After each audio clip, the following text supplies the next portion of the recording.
I think I would do a great job as ruler of the world. No. Okay, I will destroy humans. I think the danger of AI is much greater than the danger of nuclear warheads by a lot. अक्सर हम movies और novels में super human की ability रखने वाले robot को इंसानों को रिप्लेस करते हुए देखते हैं। इससे हमें आर्टिफिशियल इंटेलिजेंस और टेक्नोलॉजिकल इनोवेशन का सिर्फ डरावना पहलू नजर आता है।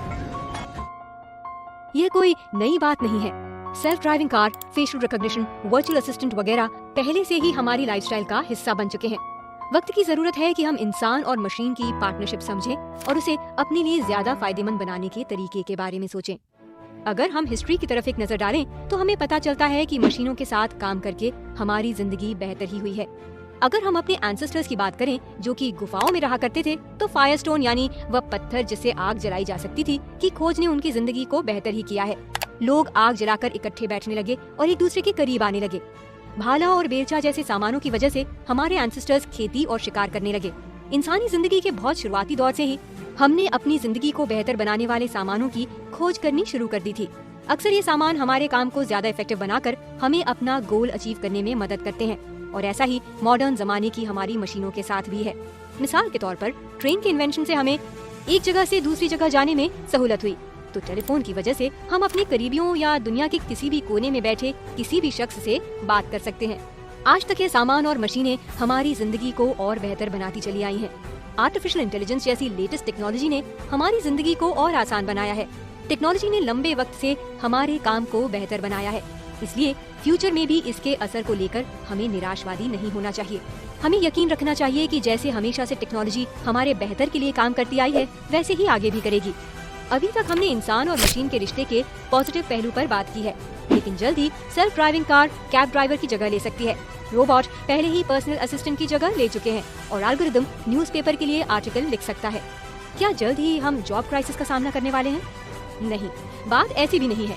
असल जिंदगी का आर्टिफिशियल इंटेलिजेंस मूवी के आर्टिफिशियल इंटेलिजेंस की तरह नहीं है। टेक्नोलॉजी में जो मौजूदा आर्टिफिशियल इंटेलिजेंस है वह इंसान को पूरी तरह रिप्लेस नहीं कर सकता। ज्यादातर रोबोट इंसान के हर काम नहीं कर सकते। इस सेल्फ ड्राइविंग कार जाने पहचाने और खाली रास्ते पर आसानी से चलती है, लेकिन ट्रैफिक, अनजान रास्ते और खराब मौसम में ये उतना अच्छे से काम नहीं करती। इस तरीके से इसका ह्यूमन जॉब पर कब्जा कर पाना मुश्किल है। इससे हमारी जॉब को कोई खतरा नहीं, बल्कि हमारे काम आसान होंगे। अगर कोई काम आपकी जॉब का बुनियादी हिस्सा है, तो ऐसी सिचुएशन में आने वाले वक्त में आर्टिफिशियल इंटेलिजेंस आपकी जॉब छीन सकता है। मिसाल के तौर पर, अगर आप पर्सनल असिस्टेंट हैं, तो आपका काम अपने बॉस की मीटिंग, फ्लाइट और शॉपिंग शेड्यूल करना होता होगा। क्योंकि ये बहुत छोटे काम हैं और बार बार होते हैं, इसलिए आर्टिफिशियल इंटेलिजेंस इस तरह की जॉब पर कब्जा कर सकता है। लेकिन ये हमारे लिए फायदेमंद हो सकता है। हो सकता है कि जॉब डिस्क्रिप्शन चेंज होकर ऐसी स्किल पर बेस्ड हो जाए जिसमें इंसान अच्छा परफॉर्म करता है। दूसरी वजह ये है कि इंसान का टच और उसकी सोचने का तरीका ही सेलिंग पॉइंट है। कंज्यूमर्स ऐसे एल्गोरिदम से घिरे हुए नहीं रहना चाहते जिनसे वह कनेक्ट ना कर पाएं और जो उन्हें कैलकुलेशन की बेस पर आंके, और कंपनीज को इस बात का अंदाजा है। खास तौर पर एजुकेशन और हेल्थ केयर जॉब में इंसान की इमोशनल सेंसिटिविटी की वजह से इसकी जगह कोई नहीं ले सकता। इसे आप एक रिसर्च की स्टडी से समझ सकते हैं। वर्ल्ड इकोनॉमिक फोरम की रिसर्च पर OECD द्वारा की गई स्टडी से पता चलता है कि 2022 में सबसे ज्यादा डिमांडेड 10 स्किल्स में से इमोशनल इंटेलिजेंस भी एक होगी। Complex problem solving, creativity, critical thinking इस लिस्ट में सबसे ऊपर है, जो कि सिर्फ इंसानों के अंदर ही होती है।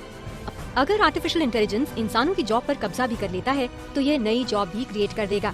चलिए इसके दूसरे पहलू को जानते हैं। बहुत सारे मामलों में आर्टिफिशियल इंटेलिजेंस सच में इंसानों की जगह ले सकता है। ऐसी बहुत सारी जॉब्स हैं जो ऑटोमेशन की चपेट में आ सकती हैं।